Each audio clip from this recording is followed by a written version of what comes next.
Hello everyone, and welcome back to our weekly series of Is the Shrine Worth It?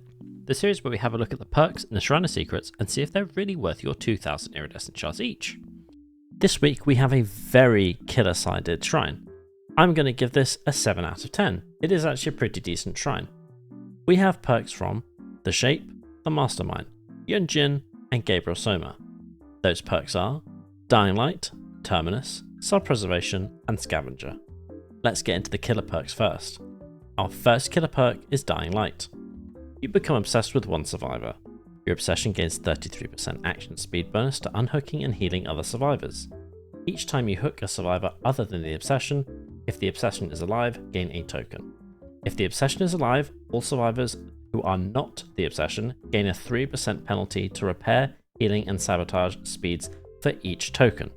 This is what it looks like in game.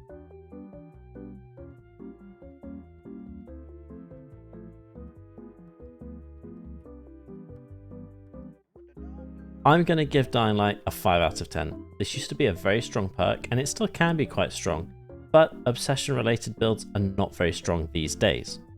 Whether you think Dying Light is strong or not, it is from the Shape, Michael Myers, and he is a licensed character, so 100% this is worth picking up in the shrine. The only other way you're going to get this perk is by spending real money and buying Michael Myers himself. Our second killer perk is Terminus. When exit gates are powered, this perk activates.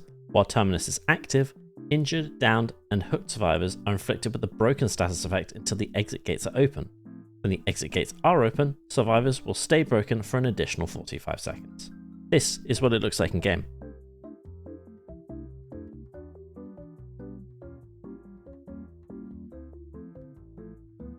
I'm going to give Terminus 4 out of 10.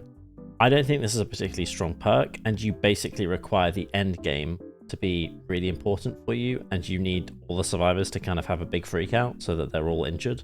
I really don't see this perk being very good in any build. Whether you think it's strong or not, the Mastermind is a licensed character, so 100% this is worth picking up. You never know, they may rework perks or they may make them a lot stronger in the future. Let's move on to the survivor perks. Our first survivor perk is Scavenger. While you are holding an empty toolbox, Scavenger activates. Succeeding a great skill check while repairing gains 1 token, up to 5. When you reach a maximum tokens, lose all your tokens and automatically recharge your toolbox to full.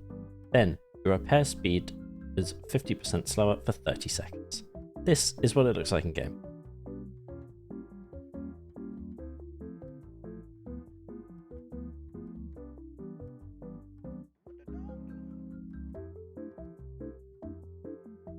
I'm going to give this perk a 6 out of 10. I can see an area where it's actually a pretty decent gen rushing build perk, but unfortunately that is the only context in which I can see it working. I guess you could run it by itself, but I don't know, it's a bit mid.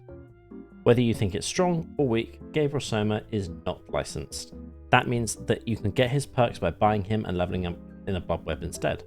I 100% would stay away from this in the shrine this week.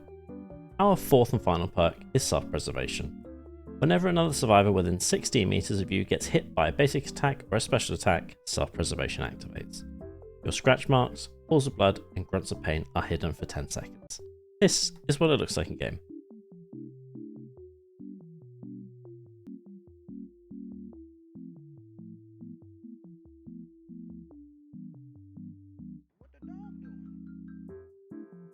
I'm going to give this perk an 8 out of 10. I actually think that Self-Preservation is very good in solo queue. It means that you can basically escape the killer entirely for a good 10 seconds. That is more than enough time if they've hit someone else that is not you.